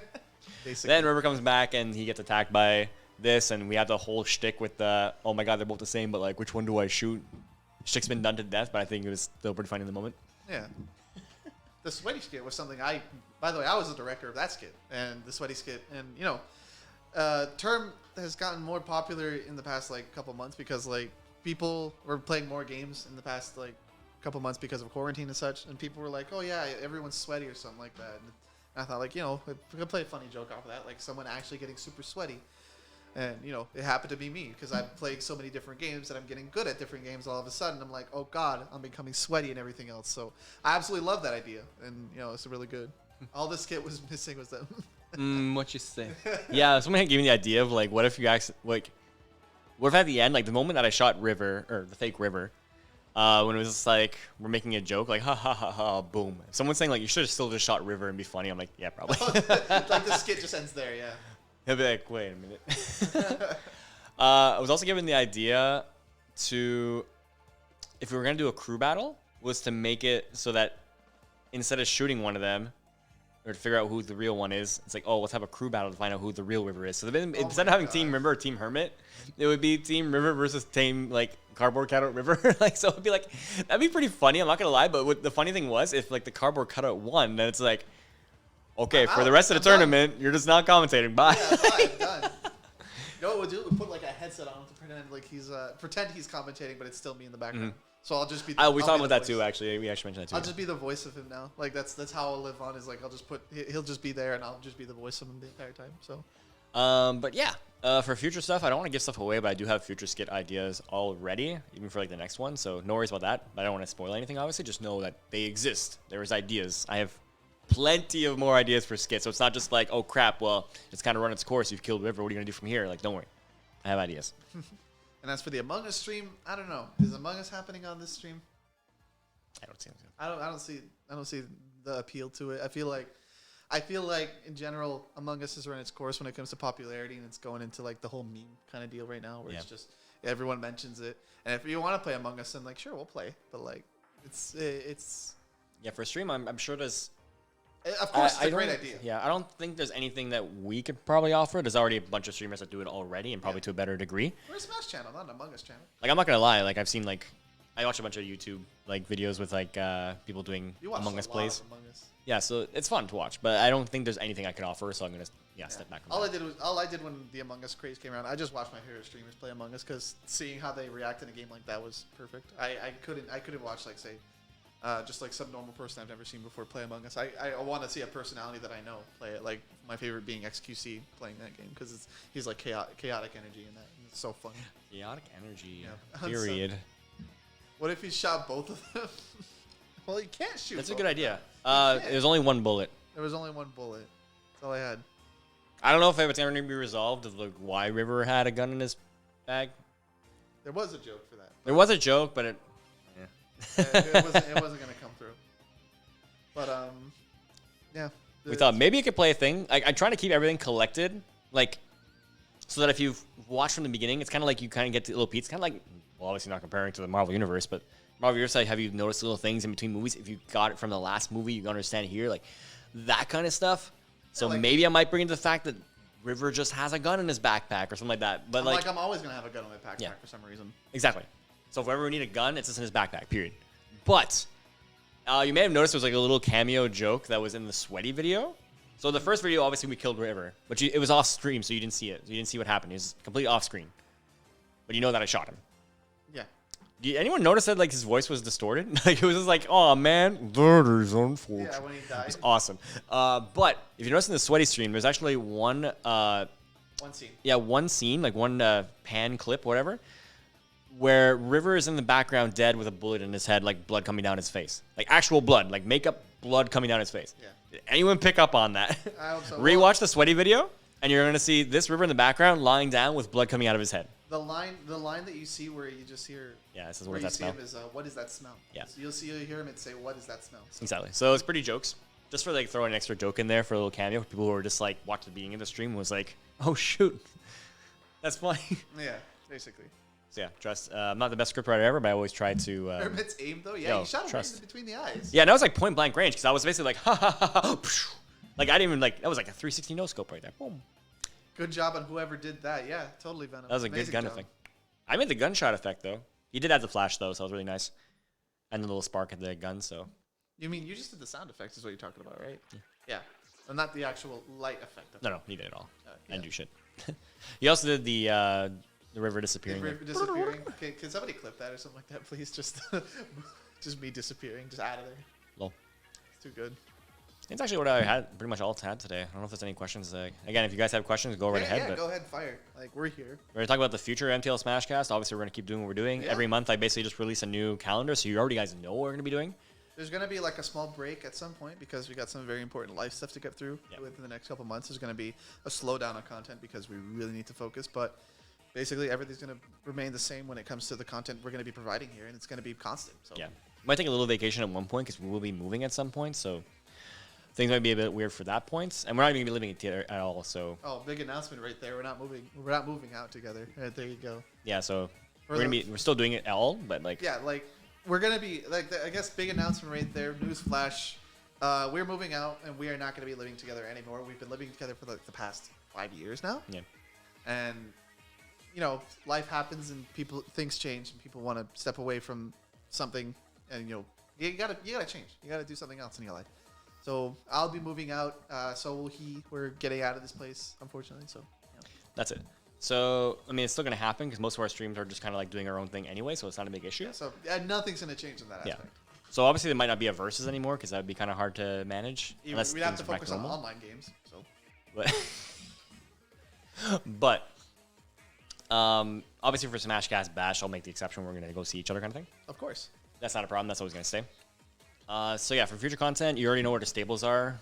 For sure, I'm doing Hermit viewer battles the whole time. Probably the longest reigning Montreal consistent viewer battles show weekly in Montreal ever. You think so? Yeah. I was doing it way before anyone else. Not that I'm bragging about that. I'm like, phew, phew. But no, it's just like, just know that I'm not going to stop anytime soon. It's got to keep going. So that's going to happen every Tuesday no matter what.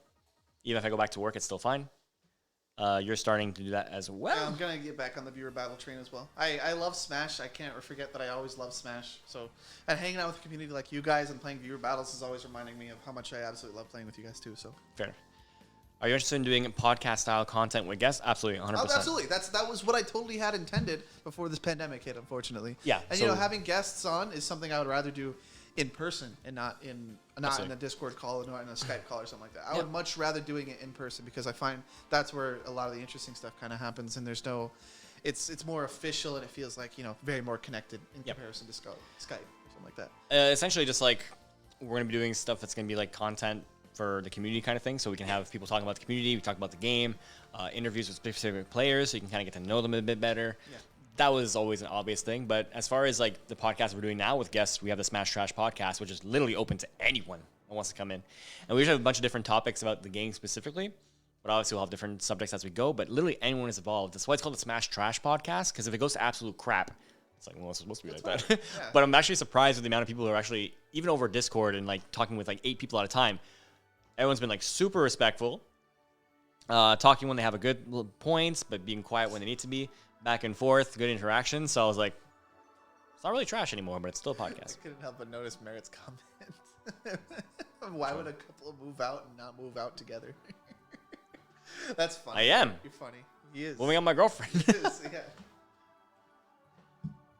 As for me, though, I'm moving in with another community member that I made through playing Smash. So you'll find out who that is in a bit, because it's going to be really close and awesome. Lilat is trash. Friendly reminder. Lilat, I'm happy, is away from so many rule sets now.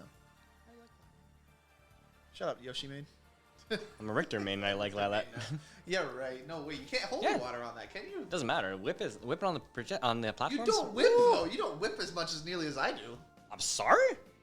Like, I play silent. Alright, tell me, guys. You guys play my Richter. Do you think you use projectiles more or whip more? I'm pretty sure I'm a more. You definitely use projectiles. I'm whippy. No, hey, out of here. Projectiles a lot more than some of the Belmonts I've seen. That's a filthy lie. Some people just stand still and they're like, blah, blah, blah, blah. I do not do that.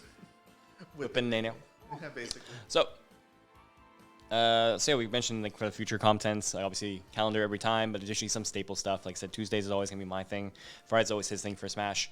Mondays he's doing Monster Hunter, and then usually I kind of fill in the blanks with some random shows, either things I'm experimenting with, or of course the SmashCast Bash if it's happening. Yeah, I was actually wondering that too. I was wondering that too as well. Gonna be part of the future content. Very good question. It's gonna be a matter of if he wants to. True that, because he also has done content for us in the past. Like he's been on some of the podcasts where it's really just the 3 of us.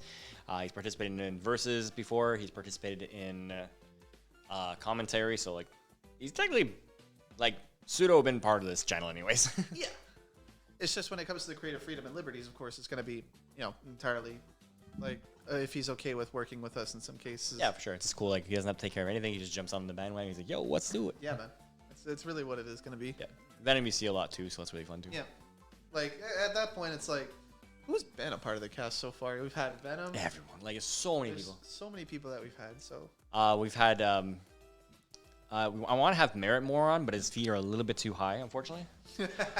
But always a little bit too high. No, trust me. That's why like it says community based. Like yeah, obviously the 2 faces for this right now is like obviously, myself and River, duh. But I've always tried to get other people onto the show too, so it'd be fun. So you've had like Venom multiple times, Aikyo. As far as commentary, we've had Merit, Papillon, Stitches, Ducky Doom.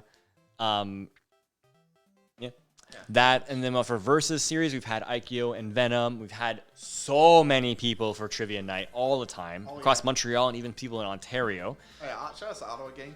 Love those guys. So I can't even go through all of that because there's like literally new players every day. DBD nights when the viewership's there. And also, Tanky Boy has helped me before with Amiibo Clash. He's helped commentate me with that. So yeah, just so many people on this channel, and I don't see that changing anytime soon. So.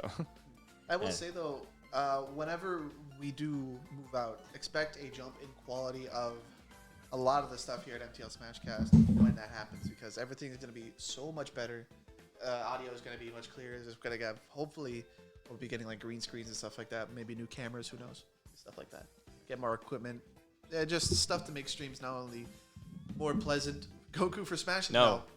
It's just a solid no. You already got Akira Toriyama in Smash. Like, yeah, Dragon Quest is so much more influential than Dragon Ball. Honestly, that basically is the answer to Goku in Smash. So it's like whatever at this point. Like that's just how it is. It's like that's Akira Toriyama's finest work right there in Dragon Quest. Not only do you create a like amazing art style such as that but you're also the granddaddy of all JRPGs ever. So true that. How strong is Cardboard Cutout River canonically? Could he have defeated River if it's not been for Derek's intervention? It's well, technically, yeah, but no, it's kind of like a Jason effect where like you can beat him, but he doesn't actually truly die. Like he'll recover, like he did. Remember that gunshot in his head? It's gone. It's gone. So like he can. It's funny, like he can be defeated, but he can never be killed.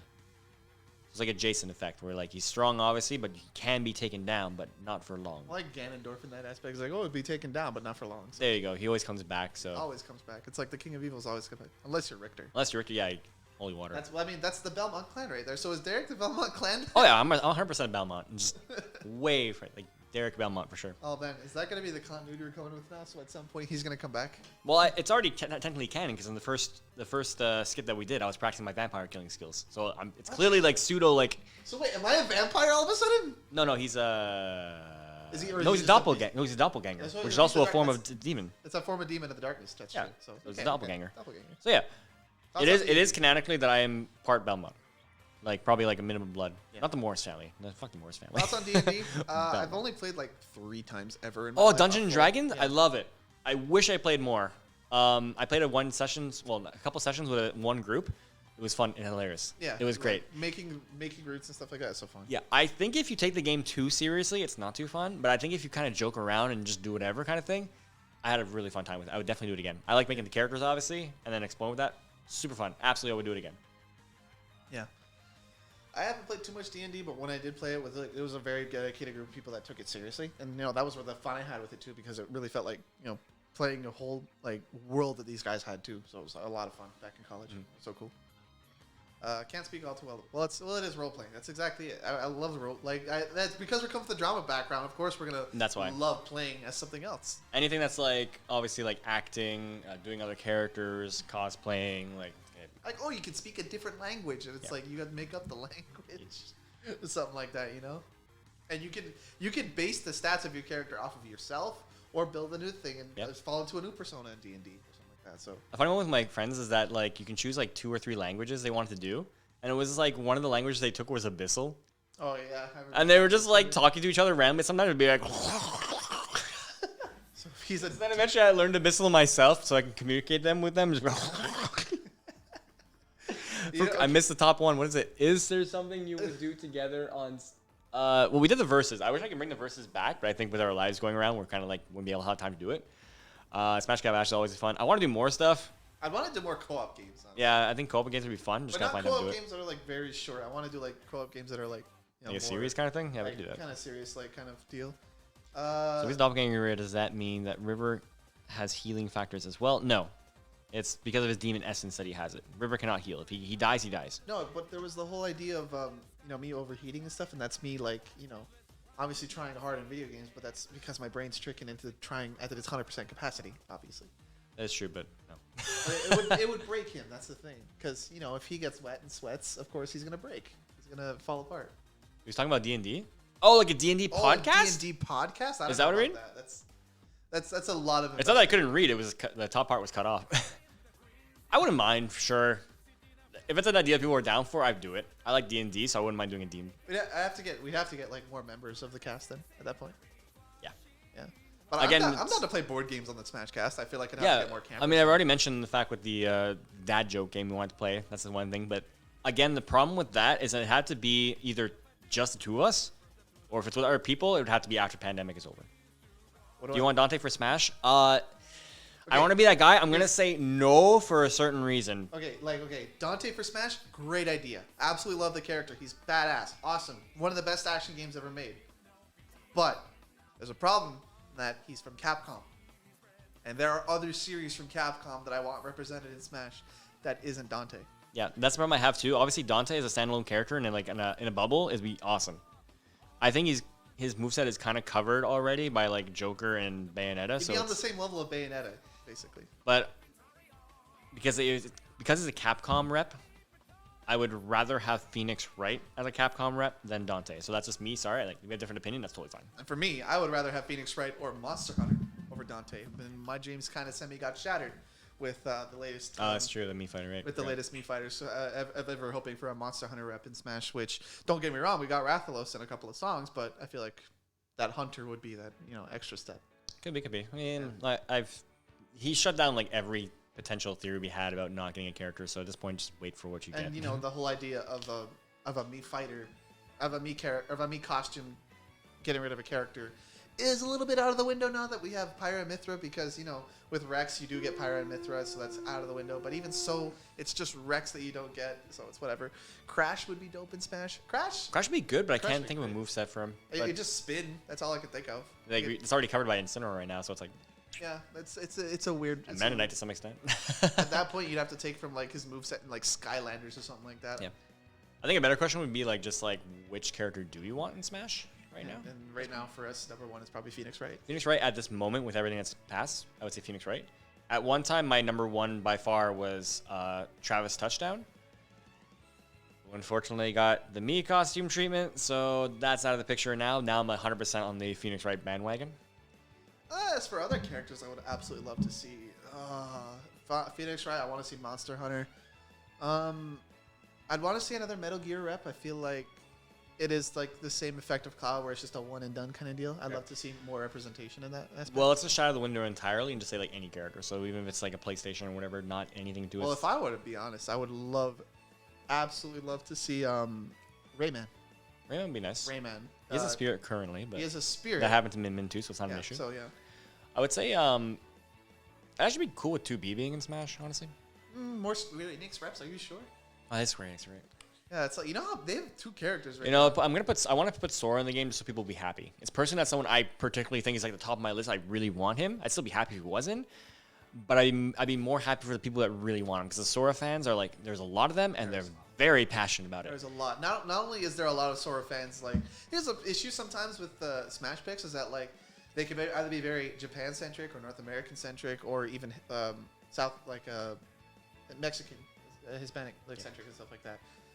Such as like with Terry, who was very like welcomed in Latin America as a Smash character, or Hero, who is one of the more popular characters in Japan, or Banjo, who is much more known in North America. So there's all three right there. But Sora is someone I know that has been in every region's number one for like most wanted characters, and he's been up there for so long. Yeah, I think I've consistently seen Sora at the top at everything, because they have like polls like from each region.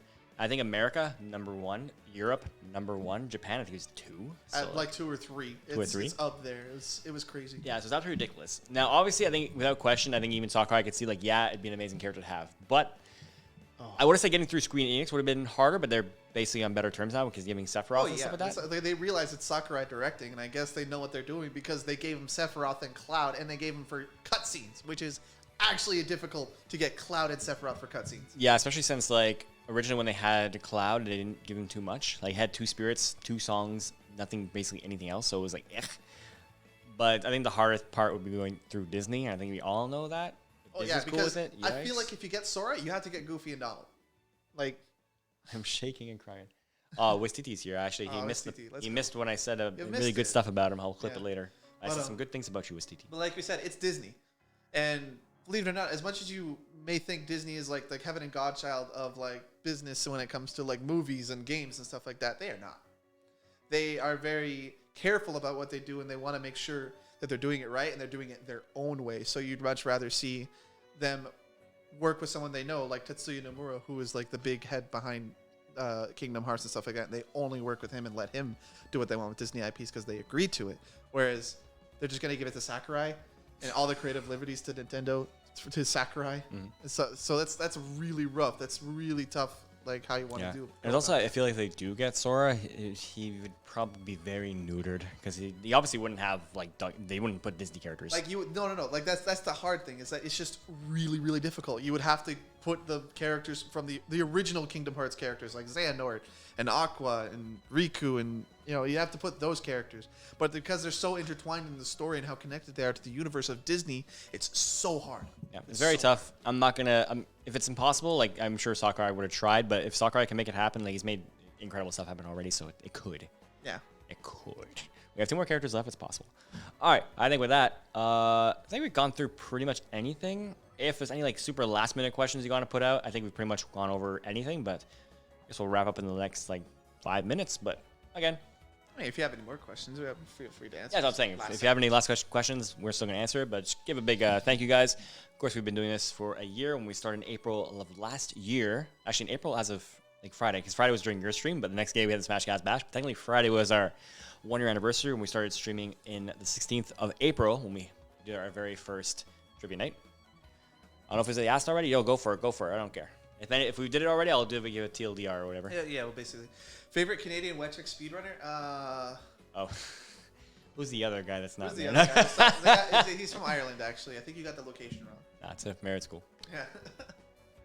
But it's okay. Someone asked if there was if Little Z was the best Falco main, and we said no. No. It's Merit. New big plans coming up. Not too big. Nothing too big right now. Yeah, we have pretty much our staple shows for the moment, so we kind of have like that bit of like solid structure so far. But I'm always popping in something new. Yeah. So it'll be like there's always gonna be one-off shows where I'm just like, oh, let's try Twitch's first Hermit. Let's try the MTLSmashCast. The podcast.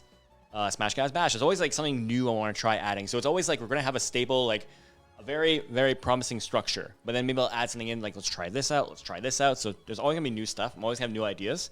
But for specific stuff right now, I can't say there's too much. I'd say there's personal projects that I want to do, but it wouldn't be handled on this MTLSmashCast because the content that I want to do isn't too much Smash related. So usually this channel is going to be meant for content that is for the SmashCast Bash. So there's personal projects that I want to do. It's not going to be here. Yep.